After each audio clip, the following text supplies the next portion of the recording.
찬송가 182장 찬송하시겠습니다.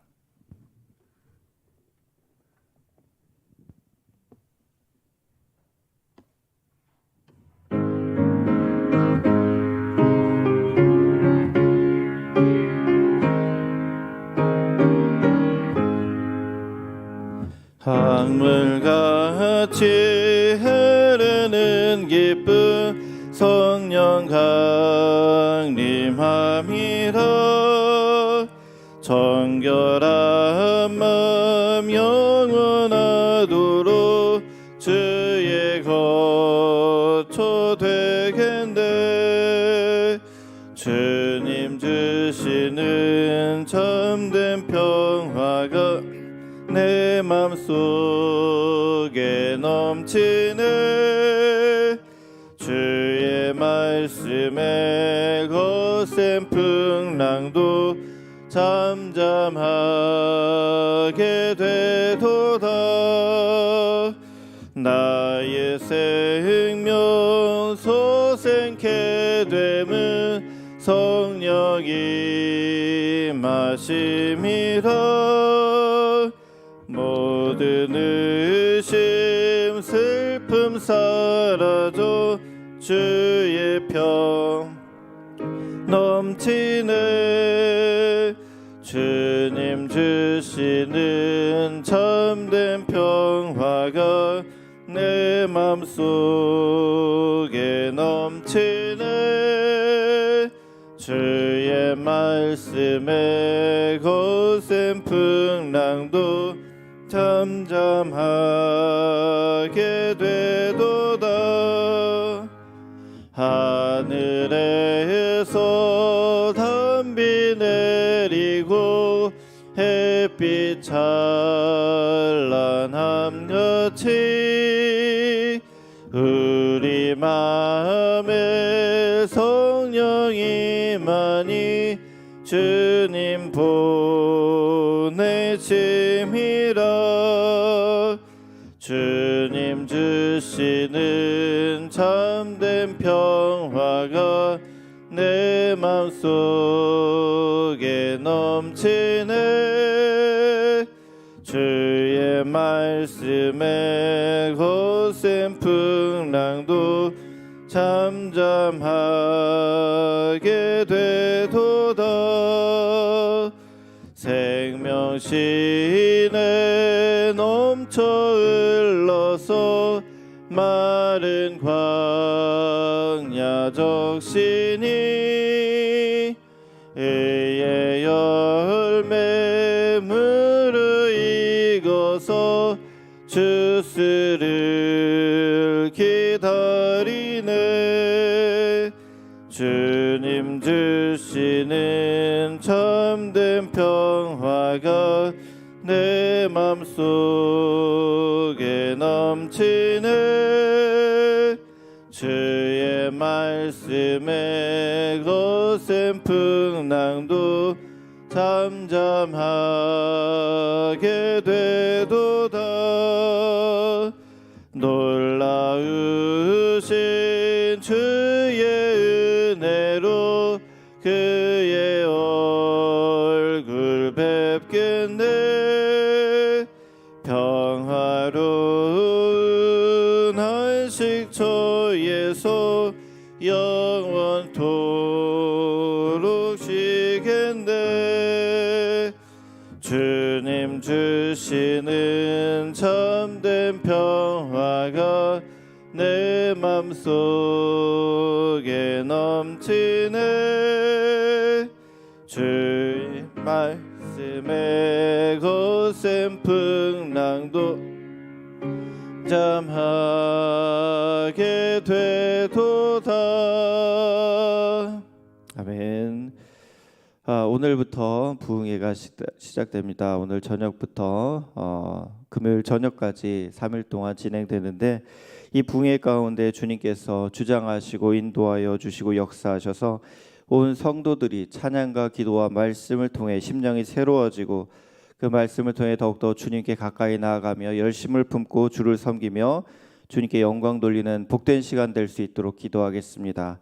또한 말씀을 전하시는 김병삼 목사님을 붙들어 주시고 말씀의 능력을 더하여 주시고 성도들의 마음밭이 옥토가 되어서 말씀을 듣고 인생 역정을 이루는 축복을 경험하는 시간 될 수 있도록 함께 중보하며 기도하겠습니다.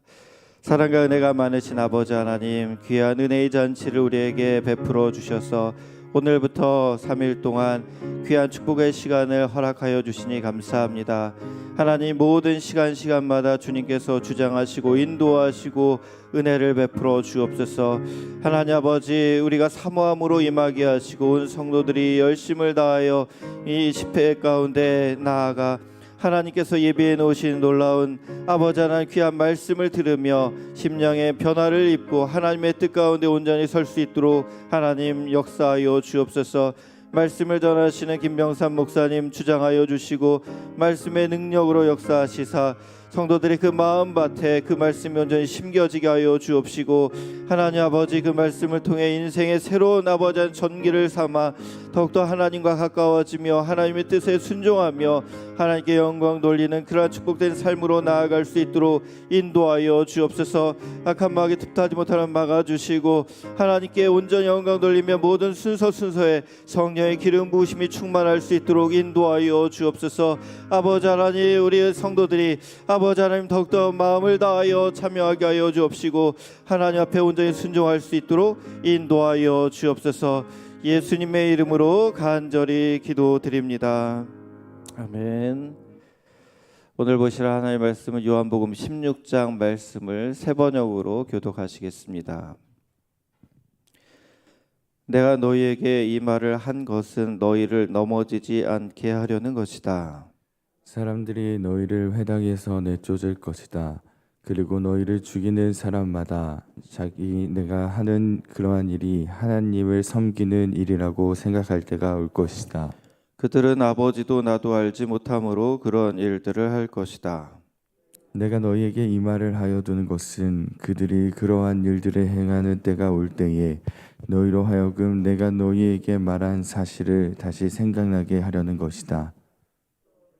또 내가 이 말을 처음에 하지 않은 것은 내가 너희와 함께 있었기 때문이다. 그러나 나는 지금 나를 보내신 분에게로 간다. 그런데 너희 가운데서 아무도 나더러 어디로 가느냐고 묻는 사람이 없고 도리어 내가 한 말 때문에 너희 마음에는 슬픔이 가득 찼다. 그러나 내가 너희에게 진실을 말하는데 내가 떠나가는 것이 너희에게 유익하다. 내가 떠나가지 않으면 보혜사가 너희에게 오시지 않을 것이다. 그러나 내가 가면 보혜사를 너희에게 보내주겠다. 그가 오시면 죄와 의와 심판에 대하여 세상의 잘못을 깨우치실 것이다. 죄에 대하여 깨우친다고 함은 세상 사람들이 나를 믿지 않기 때문이요. 의에 대하여 깨우친다고 함은 내가 아버지께로 가고 너희가 나를 더 이상 못 볼 것이기 때문이요. 심판에 대하여 깨우친다고 함은 이 세상의 통치자가 심판을 받았기 때문이다. 아직도 내가 너희에게 할 말이 많으나 너희가 지금은 감당하지 못한다. 그러나 그분 곧 진리의 영이 오시면 그가 너희를 모든 진리 가운데로 인도하실 것이다. 그는 자기 마음대로 말씀하지 않으시고 듣는 것만 일러주실 것이요 앞으로 올 일들을 너에게 알려주실 것이다. 또 그는 나를 영광되게 하실 것이다.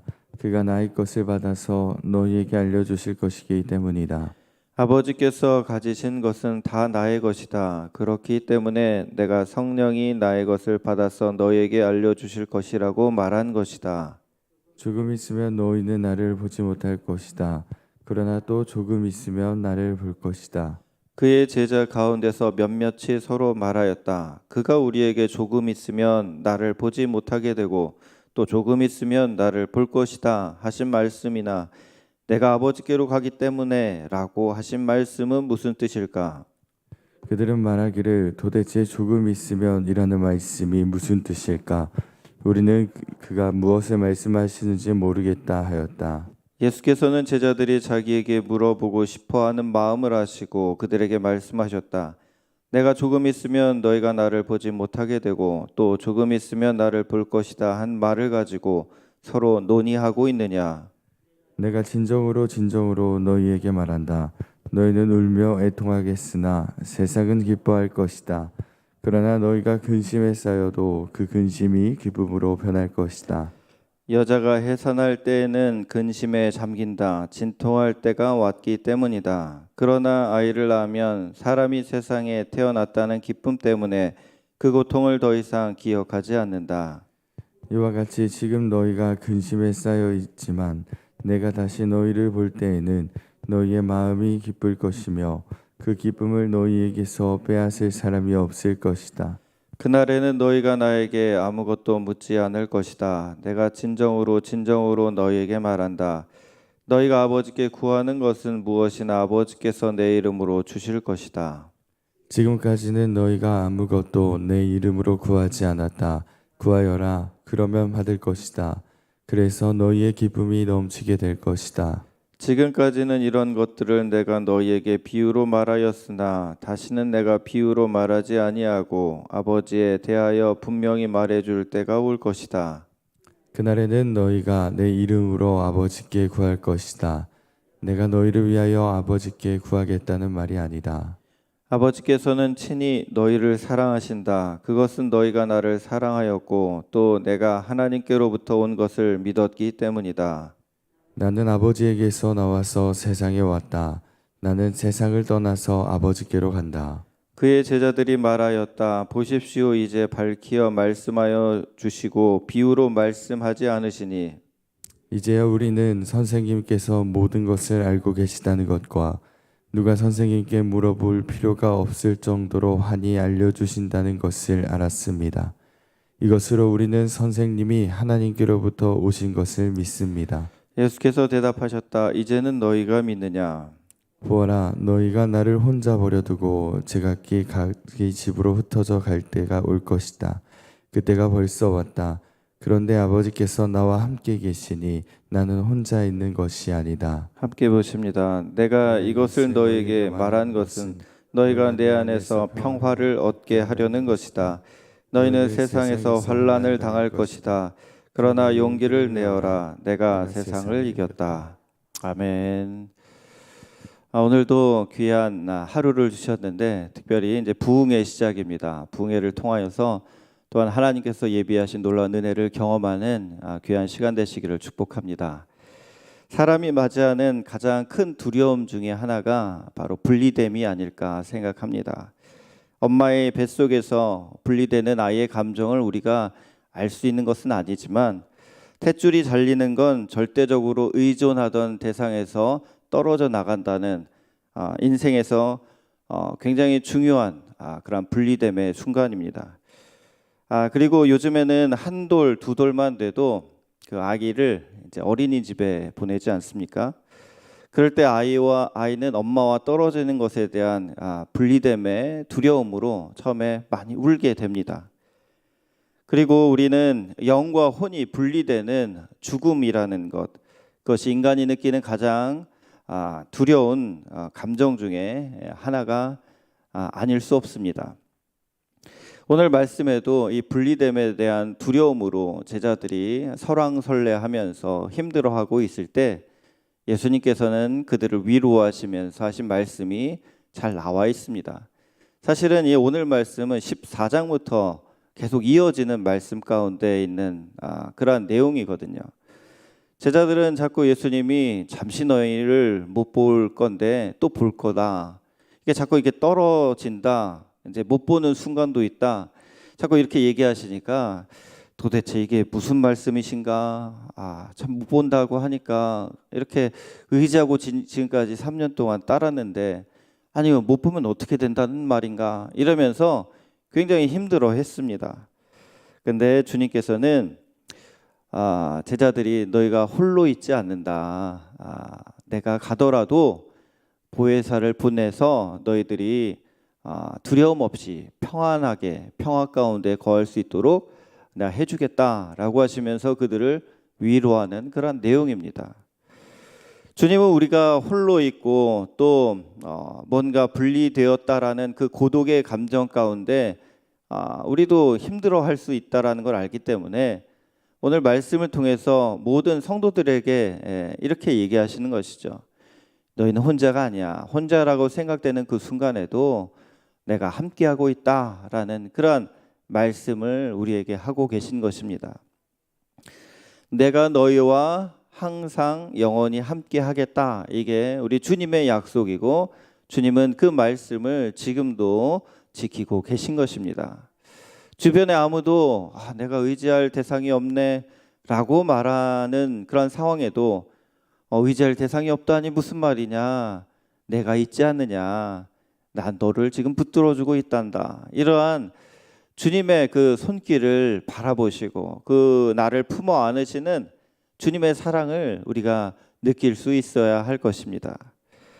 정말로 이 제자들은 예수님의 이 말씀을 이해하지 못했는데요, 예수님이 승천하신 후에 열흘 만에 보내주시겠다고 약속하신 성령님께서 이 마가의 다락방에 기도하던 120문도에게 임함으로써 정말로 우리 주님께서 성령님을 보내주셔서 성령님이 우리와 함께 하시는구나, 우리는 혼자가 아니구나 라는 그러한 마음의 담대함을 얻고 더욱더 힘있게 복음의 증인으로 살아갈 수 있었습니다. 자, 그렇다면 이 요한복음에는 이 보혜사라는 말이 참 여러 번 나옵니다. 특별히 이제 요한이 사용하는 단어 중에 하나가, 요한만 사용한 단어 중에 하나가 보혜사라는 말이거든요.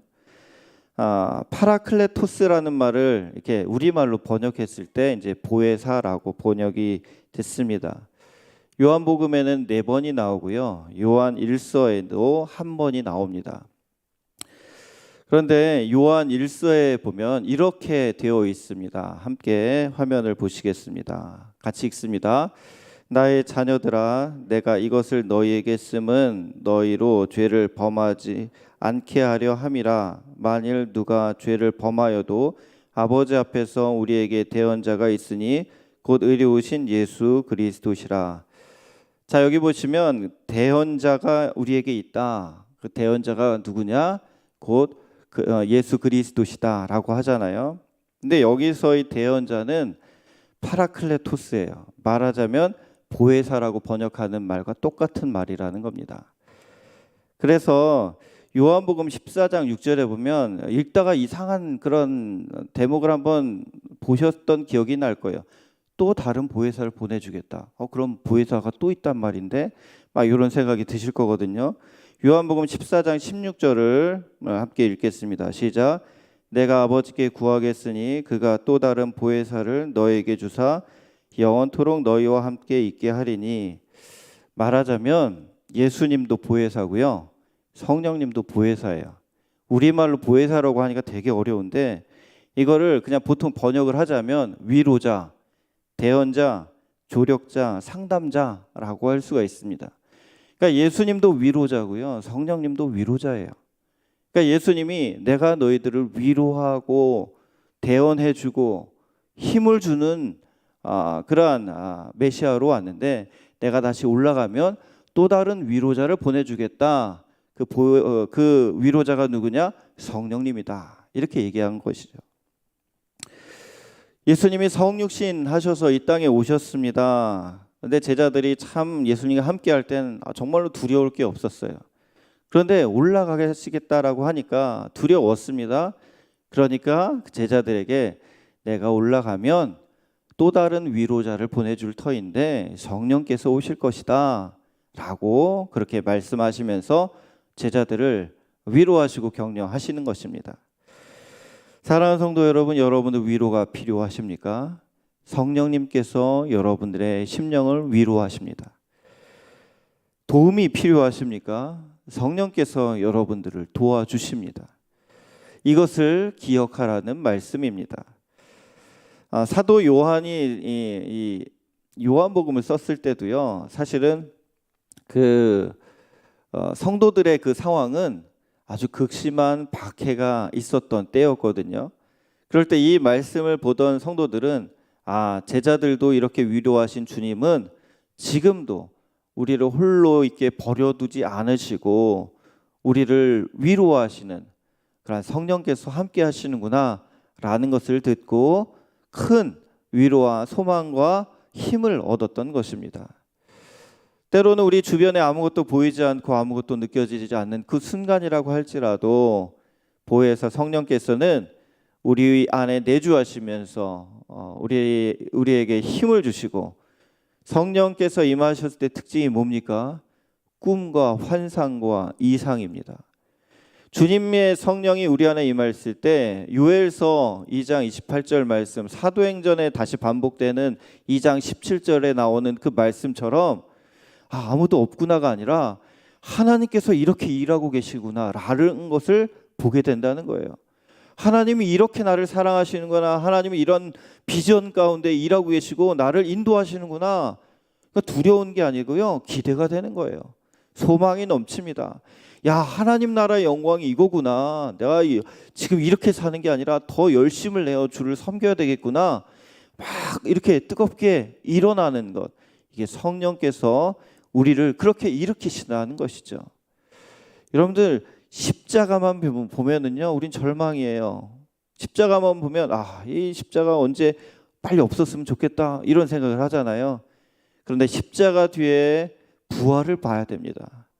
우리가 예수 그리스도와 함께 십자가에 죽었을 때 그 죽음만 보면 고통스럽지만 다시 살아난다라는 것을 분명히 말씀해 주고 계시지 않습니까? 그래서 그 부활의 영광을 우리는 같이 꿈을 꾸지 않으면 자꾸 고난만 보게 됩니다. 고난만 보면 누가 힘이 나겠습니까? 누가 거기서 기쁨과 위로와 뭐 그런 걸 얻겠습니까? 우리는 십자가 가운데 반드시 부활을 바라봐야 됩니다.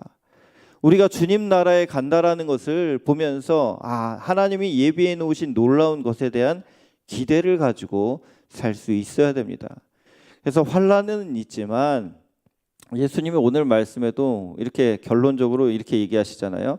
너희가 환난이 없을 거야 라고 하는 게 아니라 세상에서 너희는 환난을 당할 것이다 라고 얘기하셔요.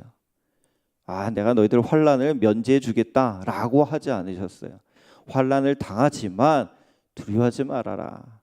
내가 너에게 평화를 주고 내가 세상을 이겼으니까 걱정하지 말아라, 이렇게 말씀하시는 거 아니겠습니까? 사랑하는 성도 여러분, 우리가 성령 충만하게 살아가야 되는 이유가 바로 여기 있습니다. 주님께서 보내주시겠다고 약속하신 그 성령을 통하여 우리는 기쁨이 충만할 수 있는 그런 삶을 살 수가 있습니다. 뭘 봐서 우리가 기뻐할 수 있겠습니까? 사람을 보고 세상을 볼 때 우리는 만족함이 없다라는 그런 찬양도 있지만, 정말로 세상을 보고 뭐 어떤 것을 봐가지고 우리 심령이 만족이 됩니까? 그럴 수 없어요. 아무리 좋은 것을 먹어도 또 배가 고프고, 우리 심령은 뭐 어떤 물질로 인해서 만족이 되는 것도 아니에요. 사람은 때에 따라서 나를 의지했던 사람도 실망을 끼칠 때도 있고, 좋아했던 사람도 때로는 멀어지기도 하고, 모든 일들이 또 마음대로 이렇게 풀리는 경우도 있지만 아닐 때도 많고, 우리가 이렇게 계속 바라보고 의지해야 될 대상은 오직 주님밖에 없음을 다시 한번 생각하고 더 주님을 의지하는 그러한 삶을 살아가시기를 축복합니다.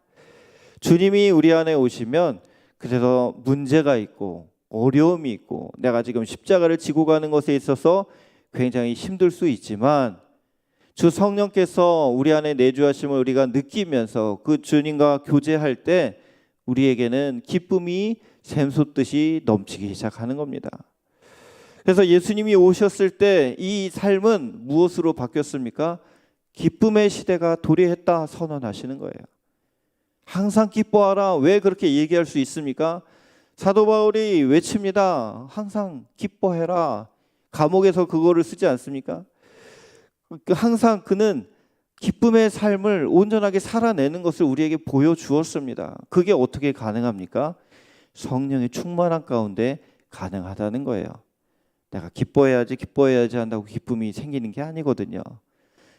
기도할 때 성령께서 나의 마음을 위로하시고 내가 너를 사랑한다, 힘내라, 너에게 내가 이런 계획이 있다, 한 걸음 한 걸음 나와 함께 가자라고, 일어나라 라고 하시는 그 말씀을 들으면서 주님이 나를 이렇게 사랑하시는군요. 주님으로 인해서 내가 기쁠 수밖에 없습니다. 주님으로 인하여 제가 감사할 수밖에 없네요. 이렇게 고백하는 겁니다. 지금 있는 이 모든 것들이 그런 은혜를 통해서 바라보게 되면 다 은혜가 되는 거예요. 지금 나와 같이 있는 가까이 있는 이들이 하나님이 내게 보내신 천사 같은 사람들이군요. 갑자기 세상이 전에는 그렇게 보이지 않은 부분도 이렇게까지 하나님이 나를 도와주시는군요 라고 고백할 수 있게 되는 것입니다. 성령의 사람은 그래서 세상을 바라보는 눈이 다를 수밖에 없습니다. 항상 기뻐하는 게 자연스럽고요. 감사하는 일이 그냥 풍성하게 저절로 나오게 되는 거예요. 그런 사람은 어떤 사람입니까? 항상 기도하는 사람입니다. 우리가 이렇게 기도하는 이 시간 소중히 여기는 여러분들에게 그런 하나님의 은혜와 기쁨이 감사가 넘치시기를 주님의 이름으로 축복합니다.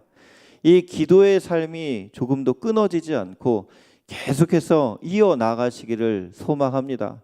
그리고 하나님께서 예비해 놓으신 놀라운 은혜의 집회 부흥회가 이제 오늘 저녁부터 있는데요. 사모함으로 임하셔서 정말로 성령의 충만한 가운데 우리 삶에 하나님께서 이렇게 인도하시는구나, 우리도 믿음으로 고백하며 담대히 나아가시기를 소망합니다. 성령님과 우리가 함께 살 때 중요하게 알아야 될 것이 있습니다. 그것은 뭐냐면 성령님이 어떤 분이신가를 우리는 점점 더 많이 알아가야 돼요. 오늘 예수님께서 소개해 주신 부분이 하나 있는데 13절 말씀을 우리가 함께 다시 한번 읽겠습니다. 그러나 그분 곧 진리의 영이 오시면 그가 너희를 모든 진리 가운데로 인도하실 것이다. 그는 자기 마음대로 말씀하지 않으시고 듣는 것만 일러주실 것이요 앞으로 올 일들을 너에게 알려주실 것이다. 성령님을 뭐라고 이렇게 표현하고 계십니까? 진리의 영, 진리의 영이라고 말씀하십니다. 악령은 우리를 비진리, 죄악 또한 불의로 몰아갑니다. 그러나 악한 영의 역사는 우리가 죄를 짓게 만들고 타락하게 만들고 하나님으로부터 멀어지게 만들어요. 그런데 성령님의 역사는 뭡니까? 진리 가운데로 인도하신다. 우리가 하나님의 선하시고 기뻐하시고 온전한 뜻 가운데로 살 수 있도록 도와주신다는 거예요.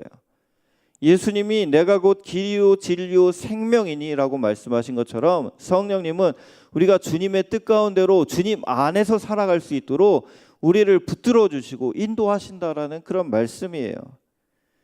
우리의 삶을 늘 돌아봐야 됩니다. 내가 걷고 있는 이 길 진리의 길 맞는가? 내가 걷고 있는 이 길 하나님이 기뻐하시는 길 맞는가? 그렇다면 그 길을 걸어간다면 잘 가고 계신 거예요. 성령님의 인도를 따라 가고 계신 겁니다. 하지만 혹시 좀 염려가 되고 고민이 된다면 하나님께 기도해야 돼요. 하나님, 제가 온전히 성령님의 인도함에 순종해서 진리의 길을 걷게 하옵소서.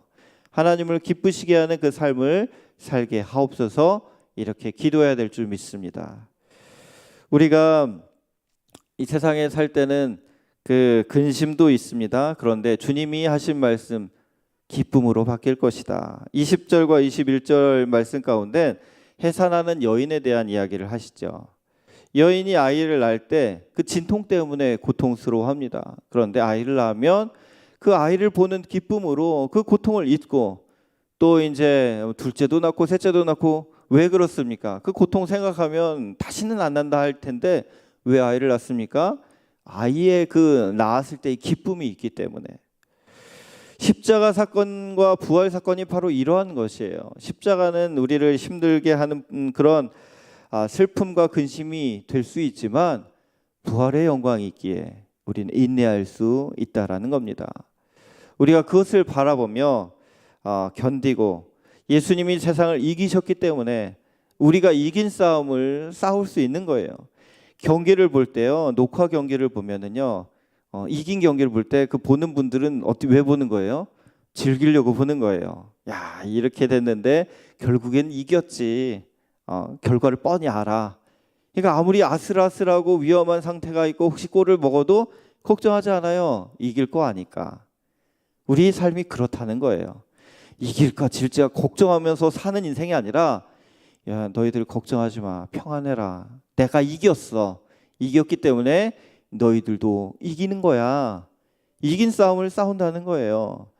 우리가 주님의 뜻대로 진리의 영 순종하며 살면 이길 수밖에 없는, 정답을 알고서 시험에 임하면 시험이 걱정이 됩니까?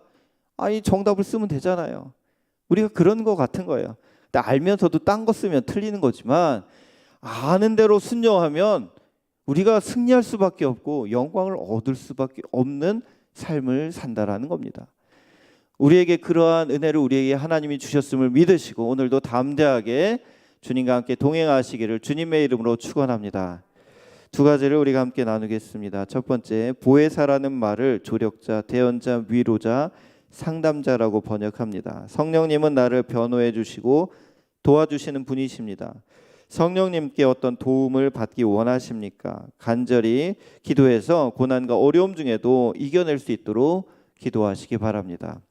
둘째로, 해산의 고통이 아이를 얻는 기쁨으로 보상을 받듯이 그리스도인의 십자가 고통은 부활의 승리와 성령님의 임재를 통해 새 시대의 기쁨에 젖게 됩니다.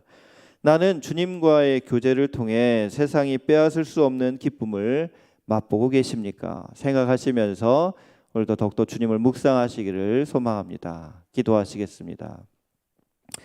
사랑과 은혜가 많으신 아버지, 우리에게 성령님을 보내주셔서 홀로 있게 하지 않으시고 우리를 붙들어 주시며 진리의 길로, 영생의 길로, 주님께 영광 돌리는 길로 인도해 주시니 감사합니다. 주님, 더욱더 주님과 교제함이 풍성함으로 세상의 어떤 것도 우리를 만족시킬 수 없지만 주님으로 인해서 우리가 평안을 누리고 기뻐하며 담대하게 주님의 뜻 가운데 이 세상의 모든 유혹과 악과 맞설 때 능히 이기고도 남는 그러한 복된 삶을 계속 살아갈 수 있도록 인도하여 주옵소서. 더욱더 주님을 사랑하는 심령이 깊어지게 하시고 더욱더 온전한 순종의 발걸음으로 주님을 따라갈 수 있도록 도와주옵소서. 감사의 물로 일천번제의 물로 하나님께 영광 돌리는 심령들, 주여 오늘도 주의 능력의 장중에 붙들어 주시사 더욱더 주님을 영화롭게 하고 그 마음의 소원이 하나님의 뜻 가운데 아름답게 이루어지는 귀한 인생 될 수 있도록 복 내려 주옵소서. 예수님의 이름으로 기도드립니다. 아멘.